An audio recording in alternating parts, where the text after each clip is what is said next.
Bonjour à tous, aujourd'hui on va utiliser Stripe CLI pour manager nos webbooks sur Stripe.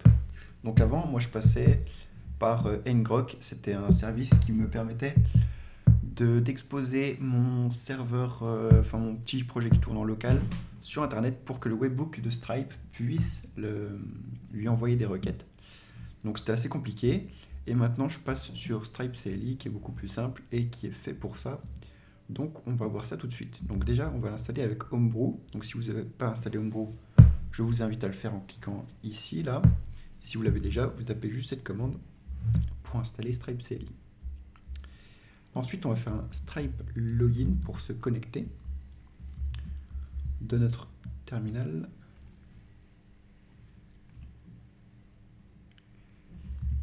Ok, donc moi je suis déjà connecté. Si vous n'êtes pas encore connecté, il va vous envoyer sur internet, vous aurez juste à entrer votre compte Stripe, c'est tout. Et ensuite vous aurez accès à une multitude de commandes Stripe. Donc là il nous propose Stripe Customer Create.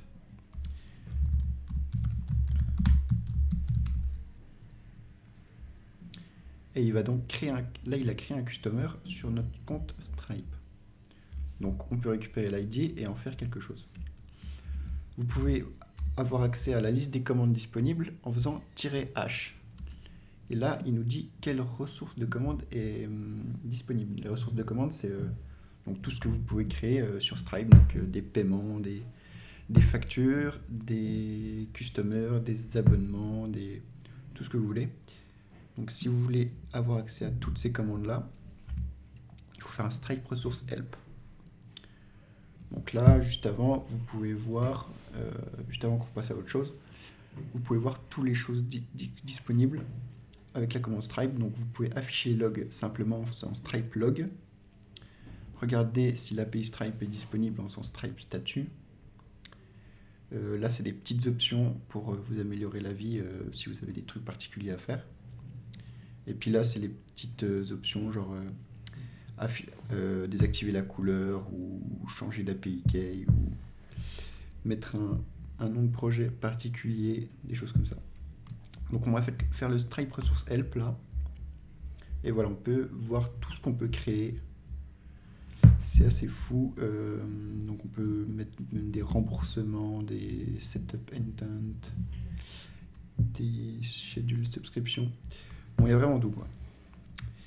Donc avant de lancer notre webbook, enfin avant de faire par exemple, ce que j'ai souvent besoin de faire avec mon webbook pour tester, c'est subscription update. Donc là, il nous dit qu'il manque un argument à subscription update, c'est l'ID de la subscription. Et là, il nous manque le customer, enfin il nous manquera toujours quelque chose, de toute façon, c'est pas vraiment fait pour ça. Mais je peux très bien lui passer un truc comme ça. Voilà, c'est ce que j'ai fait hier à peu près. Là, voilà, j'ai fait un subscription update. Par contre, j'ai rien dans mon... Il n'a pas tapé sur mon projet là. Mon webbook, il n'a rien vu.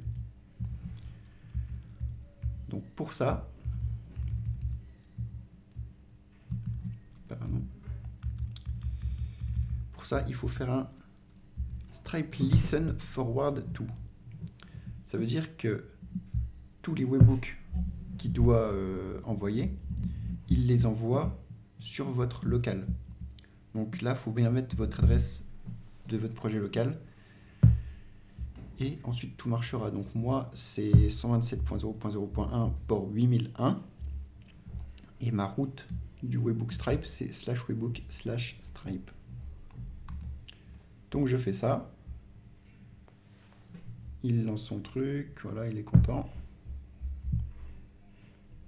Et ensuite, je fais ma commande subscription nanana dans un nouvel onglet en laissant le truc tourner. Et là, vous voyez que j'ai bien une requête qui est arrivée sur mon webbook Symfony. Et tout s'est bien passé. Il a même update la date de subscription, comme on peut voir.